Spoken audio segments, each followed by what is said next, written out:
Everyone, તો આજે આપણે ખૂબ જ ફટાફટ તૈયાર થઈ જાય અને ખૂબ જ ઓછા ખર્ચમાં તૈયાર થઈ જાય તેવી ખજૂરની એક નવી રેસીપી બનાવવાના છીએ, જેમાં આપણે ગોળ, સાકર કે ખાંડનો ઉપયોગ નથી કરવાનો. તો તમે આ રેસીપીને સુગર ફ્રી રેસીપી પણ કહી શકો છો. તો ચાલો આપણે શરૂઆત કરીએ ખજૂર તલના લાડુ બનાવવાની. એના માટે મેં અહીંયા સફેદ તલ લીધા છે, ત્યાર પછી ખજૂર લીધું છે જેને મેં ઝીણું સમારી લીધું છે, ત્યાર પછી મેં શેકેલા સિંગદાણા લીધા છે જેના મેં છોતલા કાઢી લીધા છે, ત્યાર પછી મેં ગુંદર લીધો છે અને સૂકું કોપરાનું છીણ છે. તો ચાલો આપણે શરૂઆત કરીએ. તો સૌથી પહેલા આપણે તલને ગેસ ઉપર શેકવાના છે. તો મેં ગેસ ઉપર એક કઢાઈ લીધી છે, ત્યાર પછી આપણે તલને તેમાં એડ કરીશું અને આપણે મીડિયમ ગેસ પર જ તલને શેકીશું, જેથી તલ બળી ન જાય અને એકદમ સરસ રીતે શેકાઈ જાય. શિયાળામાં જો તલ ખાવામાં આવે તો એના અઢળક ફાયદા છે, જેમ કે તલ સ્કિન અને વાળ માટે તો બેસ્ટ છે જ, સાથે સાથે સ્વાસ્થ્ય માટે પણ ફાયદાકારક છે. તો તમે આ રીતે જો તલની રેસીપી ન બનાવી હોય તો જરૂરથી ટ્રાય કરજો. તો હવે આપણે 1 થી 2 મિનિટ માટે તલને થોડા શેકી લઈશું.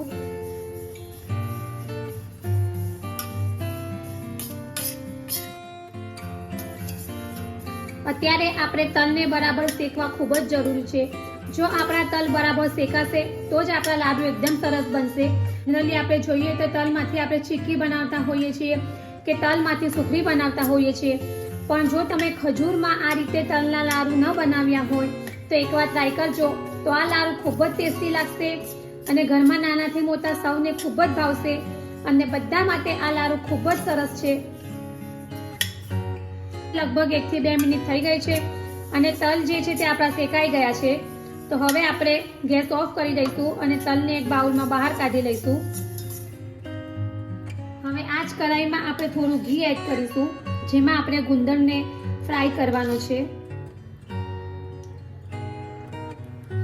તો હવે આપણું ઘી ગરમ થઈ ગયું છે, ત્યાર પછી હવે આપણે ગુંદર એડ કરીશું અને ગુંદરને આપણે આ રીતે ફ્રાય કરી લઈશું. ગેસની ફ્લેમ આપણે મીડિયમ જ રાખવાની છે, જેથી આપણો ગુંદર બળી ન જાય.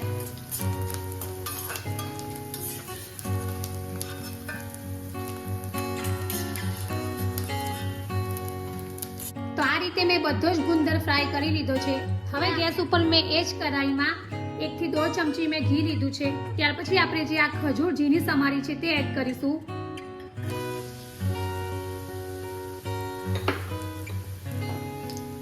અને ખજૂરને આપણે થોડી પોચી થવા દઈશું. થોડી સોફ્ટ થાય ત્યાં સુધી આપણે એને આ જ રીતે ફેરવી લઈશું.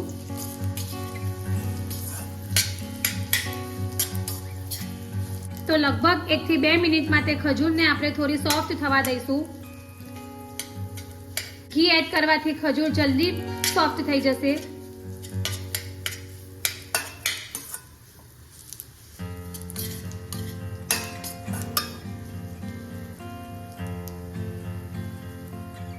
તો લગભગ 1 થી 2 મિનિટ થઈ ગઈ છે અને આપણી ખજૂર પણ એકદમ સરસ સોફ્ટ થઈ ગઈ છે, નરમ થઈ ગઈ છે. તો હવે આપણે ગેસ ઓફ કરી દઈશું અને ખજૂરને થોડી ઠંડી પડવા દઈશું. હવે આપણે જે આ શેકેલા તલ છે તેને ક્રશ કરવાના છે. તો અહીંયા મેં એક મિક્સર જાર લીધું છે, જેમાં આપણે તલ એડ કરી દઈશું અને મિક્સરને આપણે ચાલુ બંધ કરીને જ પીસીશું, જેથી તલનો એકદમ ભૂકો ન થઈ જાય. તો તમે જોઈ શકો છો કે આપણા તલ એકદમ સરસ ક્રશ થઈ ગયા છે. તો આ ટાઈપનું જ આપણે ક્રશ કરવાનું છે. ત્યાર પછી હવે આપણે ખજૂરને ક્રશ કરવાની છે. તો હવે આપણે આ જ બાઉલમાં ખજૂરને એડ કરીશું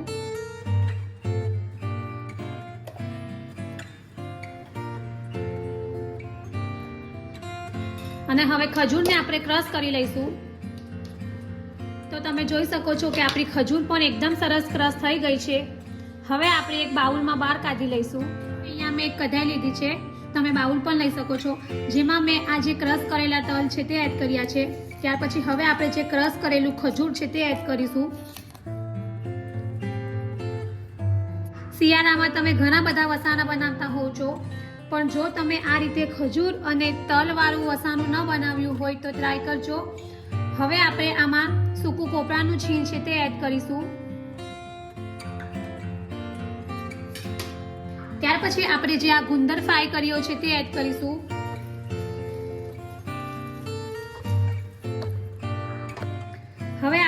બધી વસ્તુને બરાબર મિક્સ કરી લઈશું.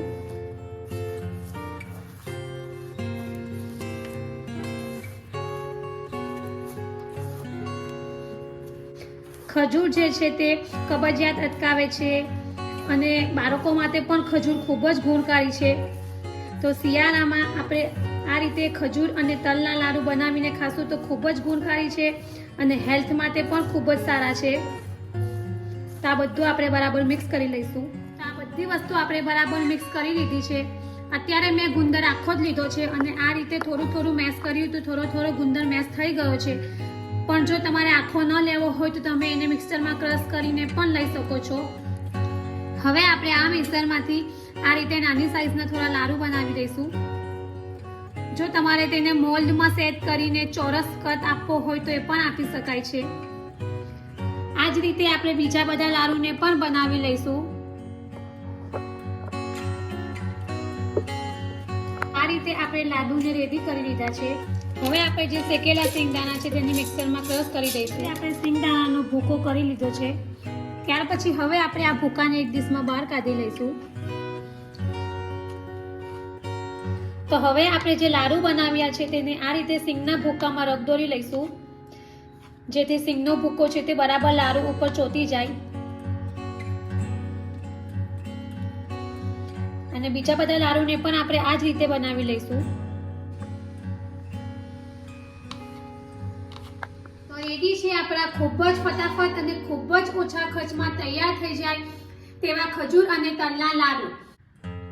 તો શિયાળામાં આ શક્તિવર્ધક વસાનું જો તમે ન બનાવ્યું હોય તો એકવાર જરૂરથી ટ્રાય કરજો અને કમેન્ટ બોક્સમાં મને જણાવજો કે તમને મારી આ રેસીપી કેવી લાગી છે.